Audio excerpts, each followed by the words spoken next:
Alright, hope everyone's doing wonderful today. Today what I got in store is going to be talking about Planeswalkers from the card game Magic the Gathering. Hopefully by the end of this video you'll gain some information on how Planeswalkers work, how to deal with them, how they interact in the game and on the battlefield. And yeah, I just want to kind of get a bunch of information out there to help you all know how to play the game with Planeswalkers and how to use their abilities and so on and so forth. So today I just got 5 Planeswalkers in front of me. I got a Johnny Goldman, Big Old Cat Warrior. Got Nissa, Voice of Zenikar, Classic Elf Lady, who's one with nature. I got Garak, Relentless, and once a certain criteria is met, he actually transforms into Garak the Veilker, so this is cool. It's a double-sided one. I got Arlene Cord. Again, once a certain criteria is met, or once you do something, she transforms as well into Arlene, Embraced by the Moon. And I got Liliana, Heretical Healer. And this one is a creature when it enters the battlefield, but once that criteria is met, she actually transforms into Liliana, Defiant Necromancer. So very cool card right here from Magic Origins. So first off the bat, what are Planeswalkers? Are they creatures? No, they aren't creatures. They're kind of their own, well, they are their own like subcategory. So in the card game Magic the Gathering, you have a whole bunch of types. You got like creatures, lands, artifacts, enchantments, sagas, instant sorceries, and Planeswalkers, and I don't think I'm missing any right there, but it's possible. I really don't think I am, but Planeswalkers are their own category. So if you have a card that says destroy target creature or damage to a creature or anything to a creature, it doesn't affect a Planeswalker. It either has to say everything or like target. So you can target a Planeswalker, but it has to just be a target. If it's saying target creature, it won't work on it. I do have like a pile of spells right here that I'm going to go through with you all to kind of see which ones affect and which ones don't affect Planeswalkers. So right here I got Ostracize. It's a 1 black sorcery. Look at target opponent's hand and choose a creature card there.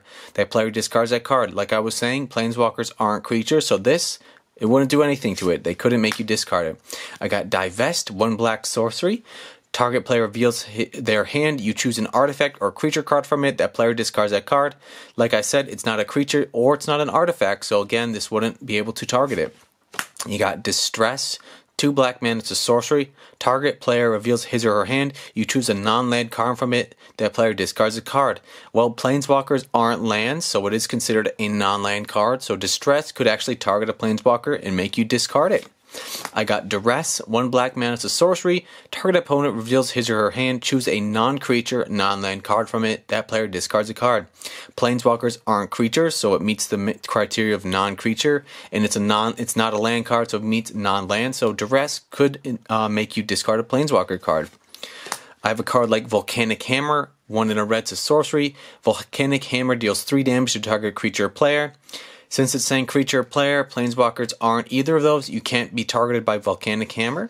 I know that Lightning Bolt, they did upgrade the text in it, that instead of saying target creature or player, it just says 3 damage to any target. So technically, you could Lightning Bolt a Planeswalker since it is any target that can take damage. I got a card like Tragic Slip, 1 black mana. Target creature gets -1/-1 till end of turn. Obviously, it says target creature, cannot target a Planeswalker with it. I got a card like Murder, destroy target creature, can't destroy a Planeswalker with it because it isn't a creature. I got a card like Nevernull's Disc, 4 mana, it's an artifact, enters the battlefield tapped, you pay 1 tap, destroy all artifacts, creatures, and enchantments. Planeswalkers aren't artifacts, they aren't creatures, and they aren't enchantments, so this, sadly, doesn't affect the Planeswalker. I got a card like Fated Configuration. Deals 5 damage to target creature or Planeswalker. If it's your turn, scry 2. So right here in the text it says creature or Planeswalker. So it gives you the option to target a Planeswalker. I got another card like Magmaquake. X and 2 red. Deals X damage to each creature without flying and each Planeswalker. So again, it has Planeswalker actually in the ability text. So you would be able to target a Planeswalker. I have a card like this. Bearer of the Heavens, 7 Enig red.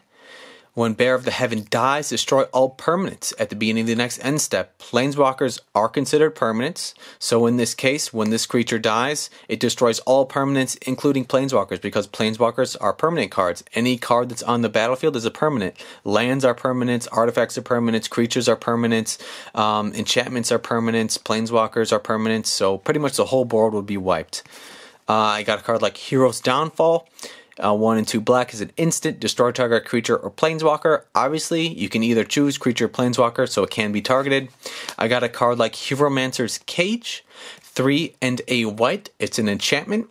When Hieromancer's Cage enters the battlefield, exile target non-land permanent opponent controls until Hieromancer's Cage leaves the battlefield. So again, planeswalkers are non-lands. They're non-land permanents, so Hieromancer's Cage can target a planeswalker since it is a non-land permanent. And I do have a card like Eldest Reborn. Each opponent sacrifices a creature or planeswalker. Obviously, it targets it, and I do really like the third ability right there. Put target creature or planeswalker from a graveyard onto the battlefield under your control. This is a fun card. Absolutely love it. But yeah, you can target you make them sacrifice a planeswalker if they can, and also you can take their planeswalker from their graveyard and play it. I do have a card in here that has a Death Touch. Death Touch for creatures is whenever it deals damage to a creature, that creature dies. Death Touch, if it kills the creature if it's dealt damage.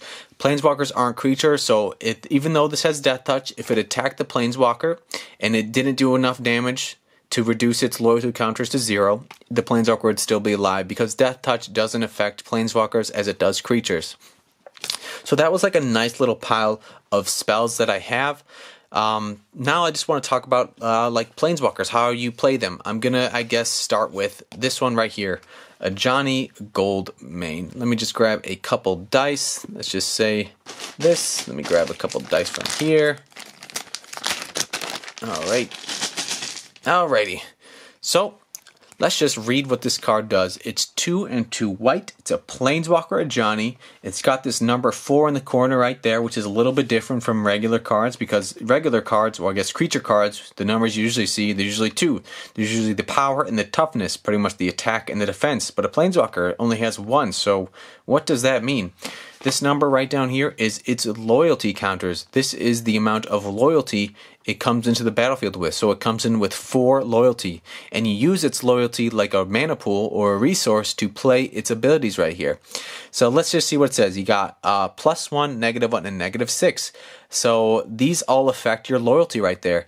This comes in with 4. If you do this ability right here, it gives it +1. So this now becomes 5. So it's always good to have a dice on hand, or at least counters, to keep track of your loyalty counters. So this one is +1, you gain 2 life. So if I played him and I did its +1 loyalty, I would take his loyalty from 4 and give it +1 to 5, and then I would also gain 2 life. 2 life. Now here's one, it says -1. So if I want to do this ability, I would go from 4 to 3. And then it says, put a 1/1 counter on each creature you control. That target creature gains vigilance until end of turn. So if I had creatures on the battlefield, you put some counters on each of the creatures. They gain vigilance until end of turn. But my loyalty counters go down 1. So from 4 to 3. And then I have -6. Obviously, you don't even come in the battlefield with 6 loyalty counters, so if you want to ever use these large negative abilities, you have to build it up a couple times with the plus ability. So just keep that in mind.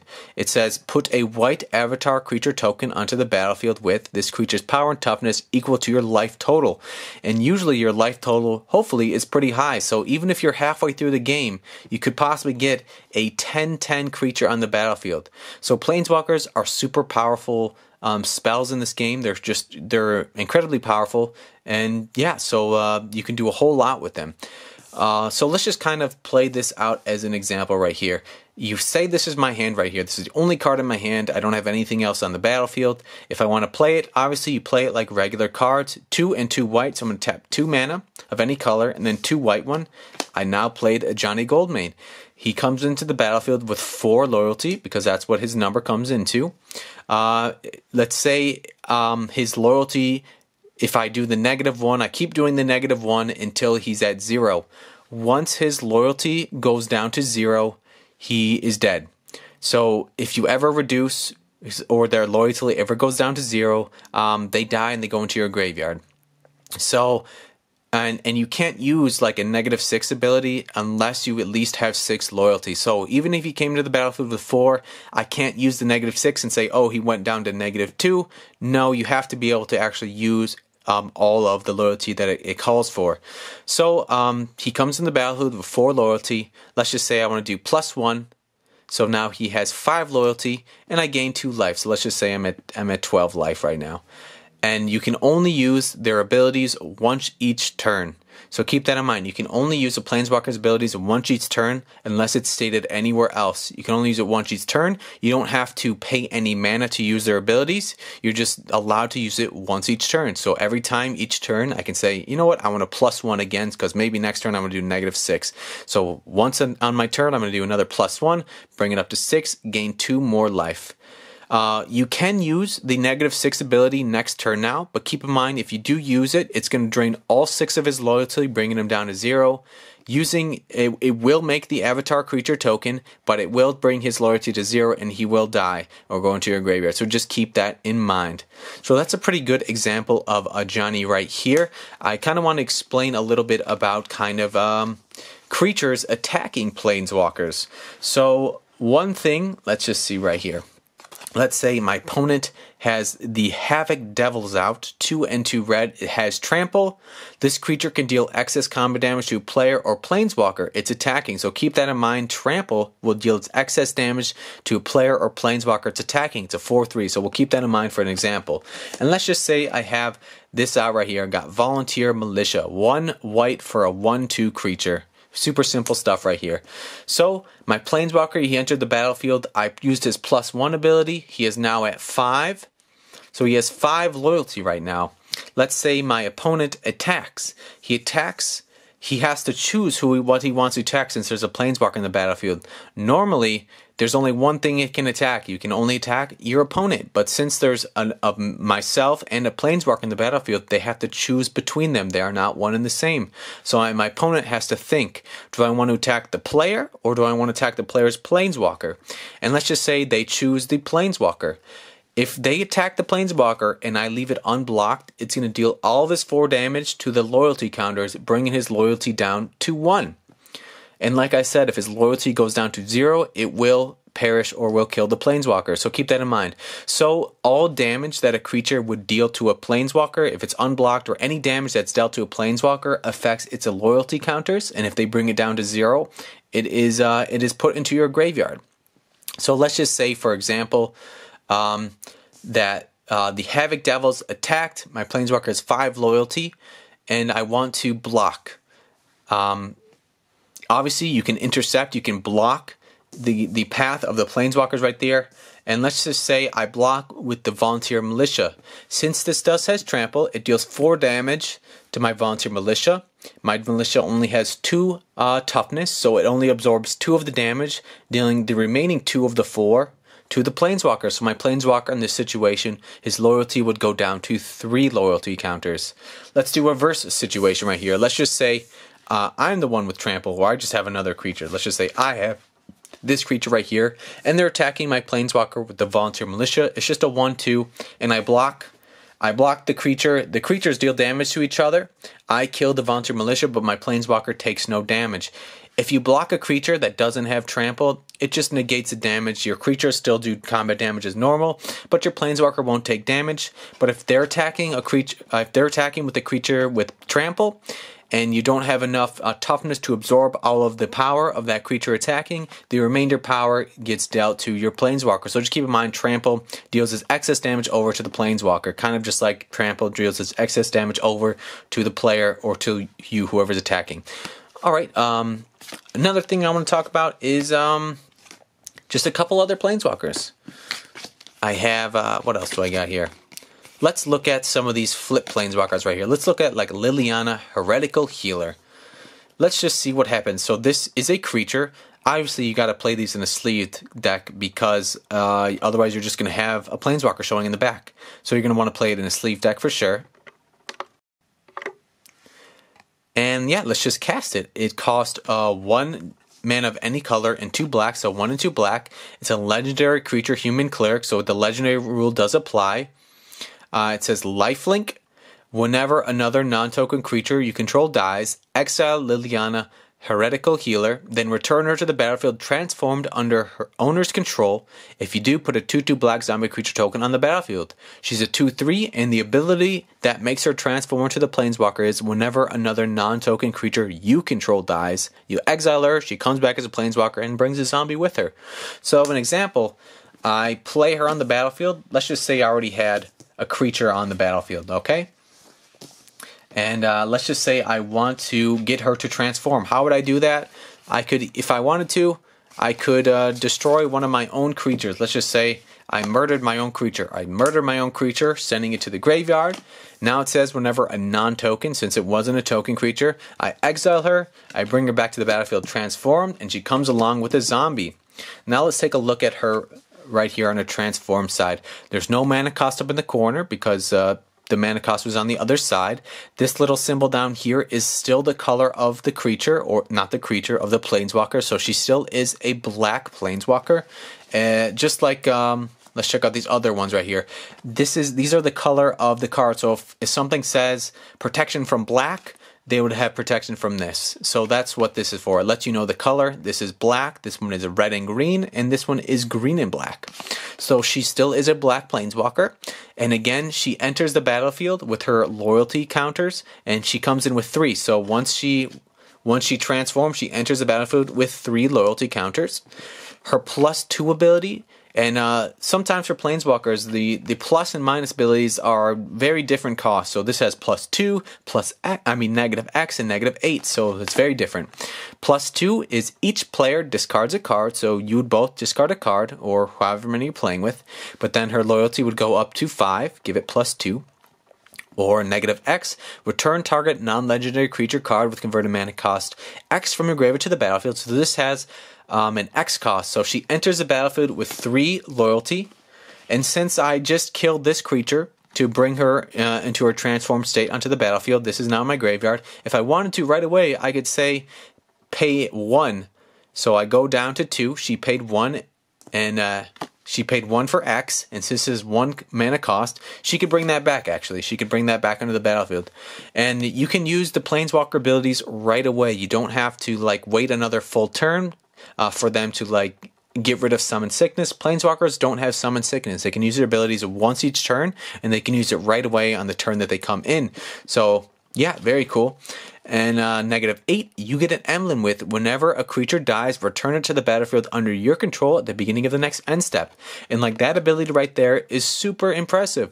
It says whenever a creature dies. So your creatures, your opponent creatures, whatever creature dies, it becomes under your control at the beginning of the next end step. So super powerful cards right there. Planeswalkers are super powerful. That's why they just add a whole nother layer to the card game.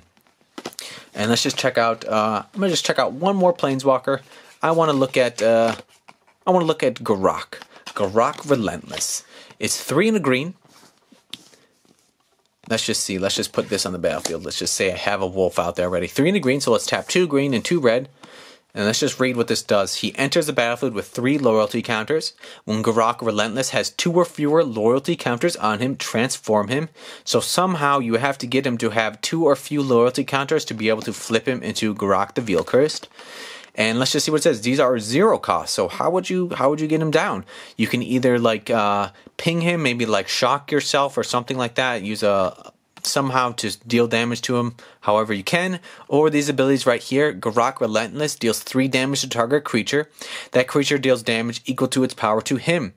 So let's say on the battlefield I had a wolf token, a 2/2 wolf. I can pay 0, do 3 damage to the wolf, and then the wolf will do 2 damage to Garak, leaving his loyalty down to 1, so then he would transform that way. Or his second ability is 0, put a 2/2 green wolf creature token onto the battlefield. So if I wanted to, I could play him without anything on the field, pay 0, make a wolf token. The next turn, I can pay 0, 3 damage to the wolf will do 2 damage to me, and then he would transform into Garak the Veil Cursed. And his loyalty from this side transfer over to the other, so he would only have 1 loyalty after the wolf dealt damage to him, so he'd flip over to this side with 1 loyalty. And he has more abilities. He has a +1, a -1, and a -3.